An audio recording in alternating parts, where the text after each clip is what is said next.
नमस्कार मित्रों, आपके अपने YouTube चैनल में आपका स्वागत है। दोस्तों, ये 3 बात अपने दिमाग में बिठा लो, रंग से राजा बन जाओगे। आज की जो हमारी कहानी है, आज का जो हमारा प्रसंग है, एक कपोत पक्षी की बड़ी प्यारी कहानी है, ज्ञानवर्धक कहानी है।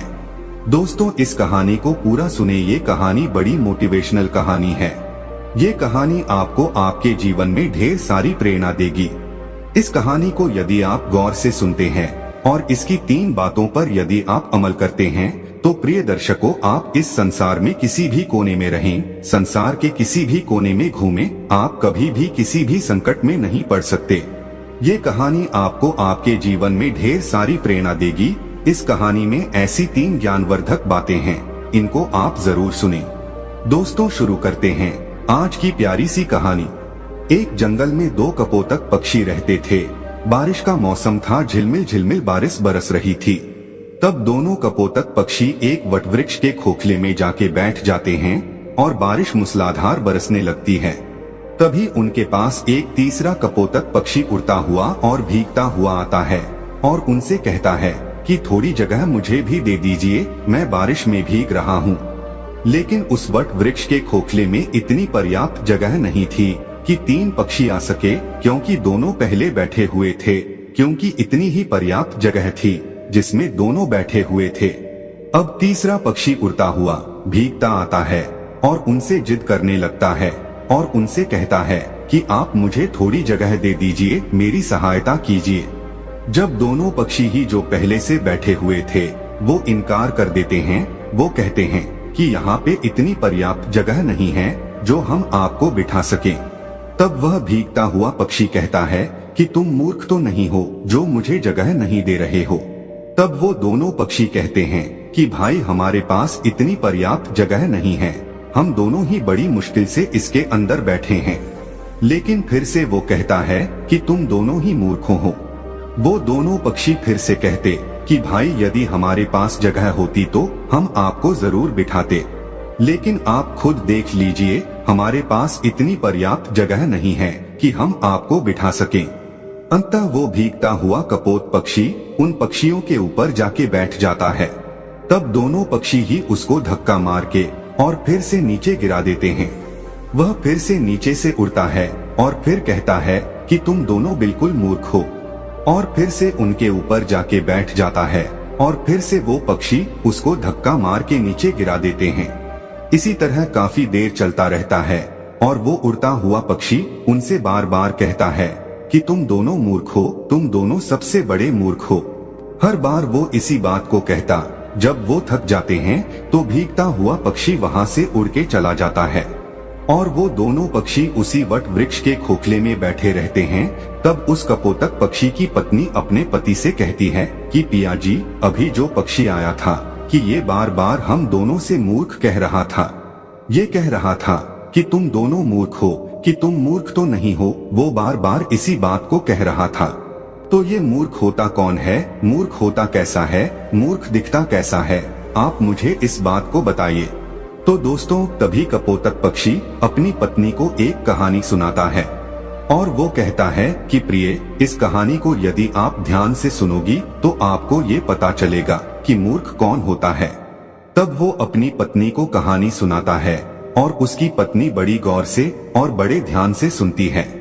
कपोतक पक्षी कहानी शुरू करता है और वो कहता है कि एक नगर में एक सेठ रहता था। उसी का एक पुत्र था। सेठ ने अपने पुत्र की शादी कर दी और शादी करने के बाद सेठ का लड़का शहर चला जाता है कमाने के लिए, और सेठ के लड़के की पत्नी घर पे रहती है। एक दिन सेठ के लड़के की पत्नी पनघट पर स्नान करने के लिए जाती है और वहाँ पे स्नान करने लग जाती है। तभी उसके पास में 3 राह चलने वाले व्यक्ति आते हैं और सेठ के लड़के की पत्नी से कहते हैं कि बाई, हम बड़ी दूर से आए हैं और हमें बहुत तगड़ी प्यास लग रही है, इसलिए आप थोड़ा हमें जल पिला दीजिए। उस वक्त सेठ के लड़के की पत्नी के बदन पर इतने कपड़े नहीं थे, क्योंकि वो इस समय स्नान कर रही थी। उसी वक्त 3 राह चलने वाले व्यक्ति आ जाते हैं और उनमें से एक व्यक्ति कहता है कि हमें पानी पिला दीजिए।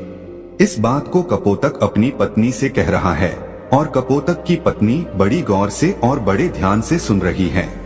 कपोतक आगे कहता है कि सेठ की पत्नी उन लोगों से कहती है कि भाई तुम कौन हो।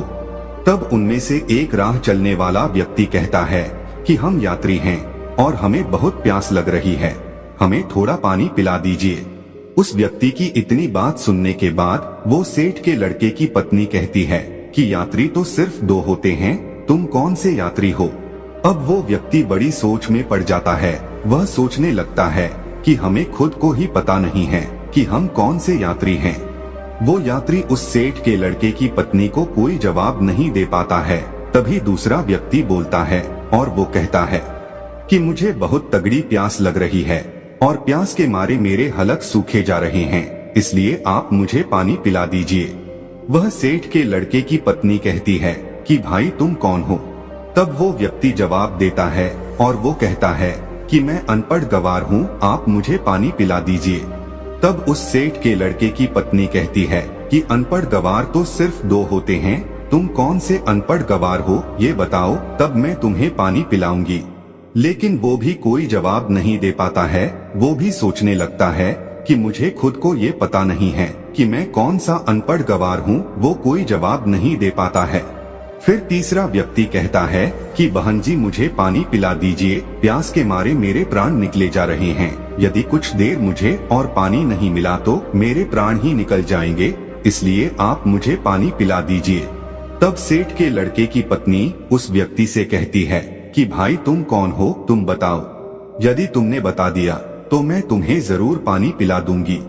वह कहता है कि मैं मूर्ख हूँ, आप मुझे पानी पिला दीजिए। अब सेठ के लड़के की पत्नी कहती है कि इस संसार में 2 प्रकार के मूर्ख होते हैं, तुम कौन से मूर्ख हो। दोस्तों अब वो भी इस सवाल का कोई जवाब नहीं दे पाता है। वो भी बड़े सोच में पड़ जाता है कि मुझको खुद को पता नहीं है कि मैं कौन सा मूर्ख हूँ। उसको कुछ सूझता नहीं है, कुछ आता नहीं है, कुछ जाता नहीं है। वह कोई जवाब नहीं दे पाता है। इस कहानी को कपोतक अपनी पत्नी से कह रहा है और उसकी पत्नी बड़े ध्यान से और गौर से सुन रही है। आगे कपोतक पक्षी कहता है कि वो तीनों व्यक्ति पियासे ही पनघट से जाने लगते हैं। जब वो वहाँ से रवाना होते हैं तो सेठ के लड़के की पत्नी उनसे कहती है कि भाई आप मेरे घर चलिए, गांव से कुछ ही दूरी पर इसी रास्ते पे मेरा घर है, वहाँ मैं आपको जरूर पानी पिला दूंगी। तो दोस्तों वो तीनों यात्री उस सेठ के लड़के के घर आ जाते हैं और सेठ के लड़के की पत्नी स्नान करके और कपड़े पहनकर अपने घर आ जाती है। जैसे ही वो तीनों व्यक्ति उस सेठ के घर पहुंचते हैं और साथ में सेठ के लड़के की पत्नी भी घर पहुंचती है, तभी उसके ससुर की नजर अपनी बहू पे पड़ जाती है। तब उसका ससुर सोचने लगता है कि मेरी बहू किन मर्दों के साथ घूम रही है, इसका पति विदेश गया हुआ है, इसका पति बाहर गया हुआ है कमाने के लिए और ये पराये मर्दों के साथ घूम रही है।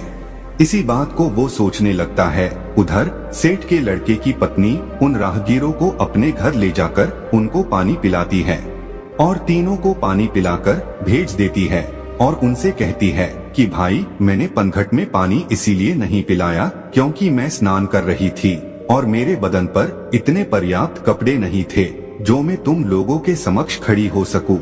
इसलिए मैंने तुम लोगों से इतने कठिन सवाल पूछे हैं। मेरा ऐसा कोई मतलब नहीं था कि मैं तुम लोगों को पानी न पिलाऊं, इसीलिए मैं तुम लोगों को अपने घर पे लेके आई हूँ और यहाँ पर तुमको पानी पिला के भेज रही हूँ। अब आप बड़े प्यार से पानी पीजिए और अपनी राह चल दीजिए। तीनों राहगीर पानी पी के वहाँ से चले जाते हैं। तो दोस्तों उधर सेठ के लड़के की पत्नी का ससुर सोचने लगता है कि मेरी बहू बदचलन है, मेरा लड़का बाहर काम करता है और ये पराये मर्दों के साथ घूमती है, पराये मर्दों को अपने घर पे लेके आती है, मेरे घर पे लेके आती है। यही सोचकर वो दुखी होता है। अब सोचने लगता है कि यदि किसी व्यक्ति में बीमारी आ जाए तो उसका उपचार जरूरी होता है, यदि उसका उपचार नहीं किया जाए तो बीमारी उसके रोम रोम में रम जाती है और बाद में बड़ा मुश्किल होता है। इसी बात को सोचकर वो सोचने लगता है, ठीक है अब मेरी बहू का क्या इलाज किया जाए। ये भी बदचलन हो गई, बदमाश हो गई है, पराये मर्दों के संग घूमती है, इसका पति बाहर रहता है इसलिए ये बिगड़ चुकी है। अब इसका इलाज किया जाए तो क्या किया जाए। अब सोचने लगता है कि क्यों ना मैं इसका फैसला राजा से करवा। तो दोस्तों इसी बात को सोचकर उस महिला का ससुर राजा के दरबार में पहुंच जाता है और राजा को ये सारी घटना सुना देता है।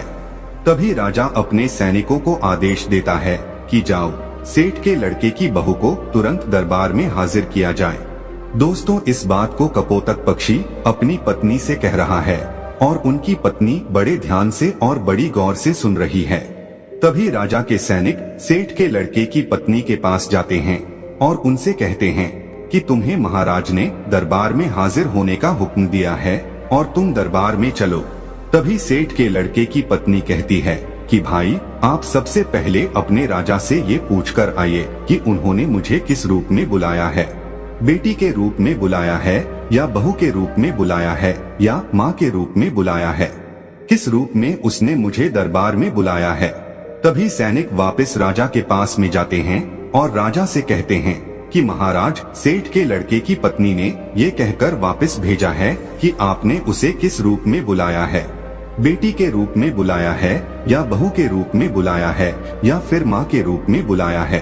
तभी राजा बड़ा सोच में पड़ जाता है कि अब मैं बुलाऊं तो किस रूप में बुलाऊं। राजा अपने मंत्रियों से सलाह लेता है तो मंत्री उसको सलाह देते हैं कि महाराज, सेठ हमारे नगर का सेठ है और इसकी बेटी की बहू हमारी भी बहू लगती है, इसलिए आप उसको दरबार में बहू के रूप में बुलाइए।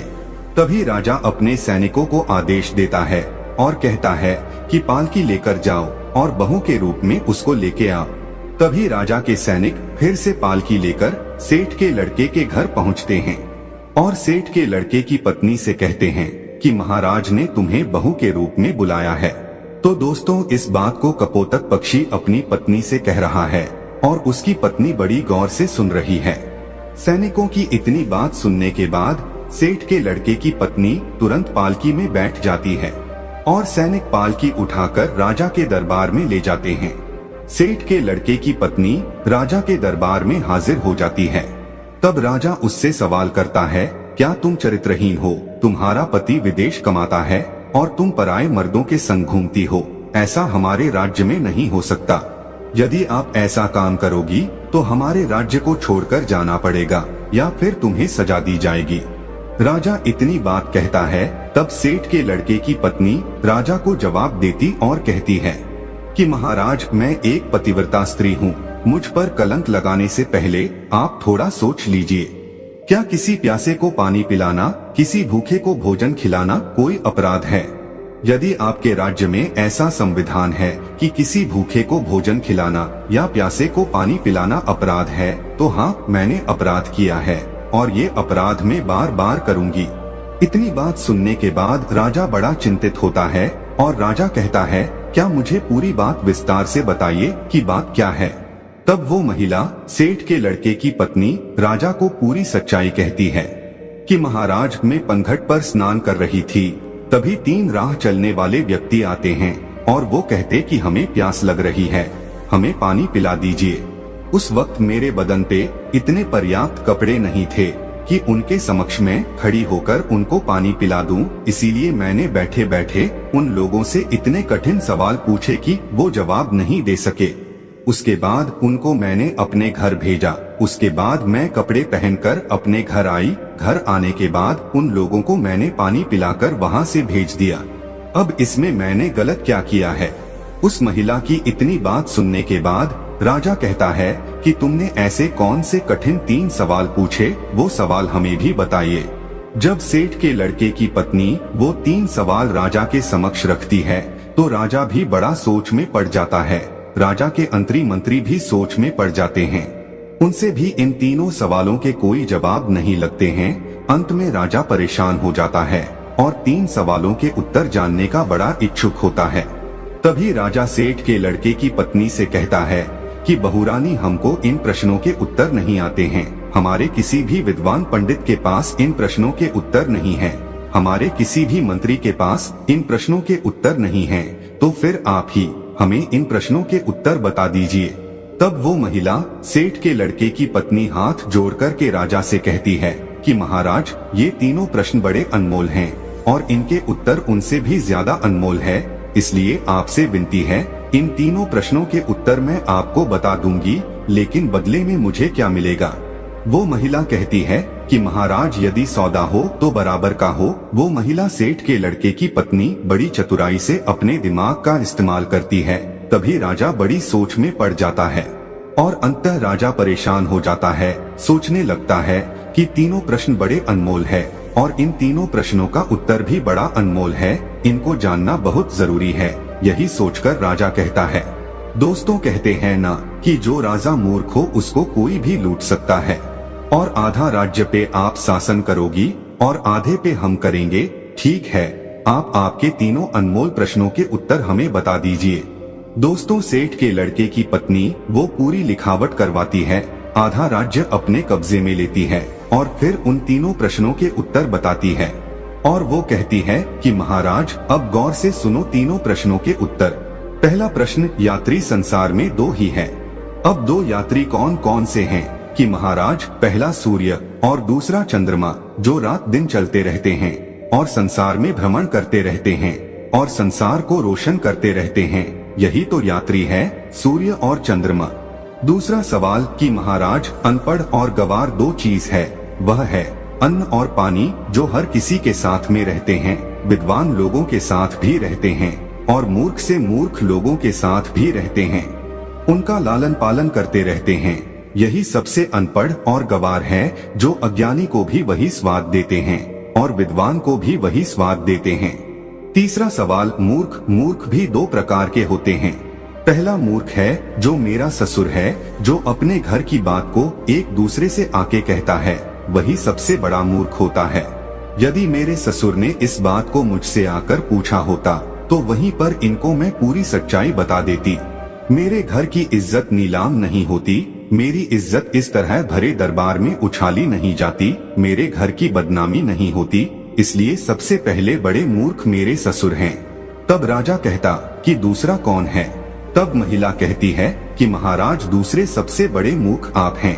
एक वो राजा होता है जो बगैर सोचे समझे कुछ भी फैसला ले ले, वही सबसे बड़ा मूर्ख होता है। इसलिए दूसरे सबसे बड़े मूर्ख आप है। आप भी एक ऐसे मूर्ख हैं जो मेरे 3 सवालों के बदले में मुझे आधा राज्य दे दिया, तो आप भी सबसे बड़े मूर्ख हैं। तो दोस्तों, अब राजा को गुस्सा बहुत आता है, लेकिन वो कुछ नहीं कर सकता, क्योंकि अब वो भी महारानी है। आधे राज्य की महारानी है, आधे सेना उसकी है, आधा राज्य उसका है। अब राजा कुछ नहीं कर सकता था। तो दोस्तों, इस तरीके से अपने दिमाग का सदुपयोग करते हुए उस सेठ के लड़के की पत्नी एक महारानी बन जाती है।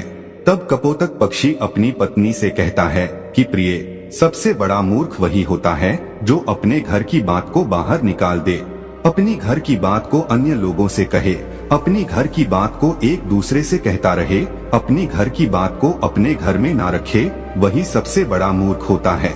और दूसरा मूर्ख वो होता है जो किसी के कहने पर भी अपना सब कुछ लुटा दे। ये 2 प्रकार के ऐसे मूर्ख होते हैं, इनका कुछ नहीं हो सकता। तब कपोतक की पत्नी की ये बात समझ में आती है कि संसार में मूर्ख कौन होता है। इसीलिए कहते हैं कि अपने दिमाग का सही समय आने पर जो बंदा सही उपयोग करता है, वो अपने जीवन में हमेशा कामयाबी पाता है। इसीलिए दोस्तों, हमेशा अपने दिमाग को सही जगह और सही निशाना लगाकर के चलाइए, आप कभी भी फेल नहीं हो सकते। जो लोग अपने दिमाग का सही सदुपयोग नहीं करते हैं, वो लोग हमेशा पीछे रहते हैं और एक दिन ऐसा आता है कि उनका पतन हो जाता है। इसलिए अपने दिमाग का, अपनी बुद्धि का सही उपयोग करें। हम उम्मीद करते हैं कि दोस्तों इस कहानी से आप ढेर सारी प्रेरणा लेंगे। तो दोस्तों, यह कहानी आपको कैसी लगी हमें कमेंट सेक्शन में जरूर बताना, और अच्छी लगी हो तो इस चैनल को सब्सक्राइब जरूर कर लेना।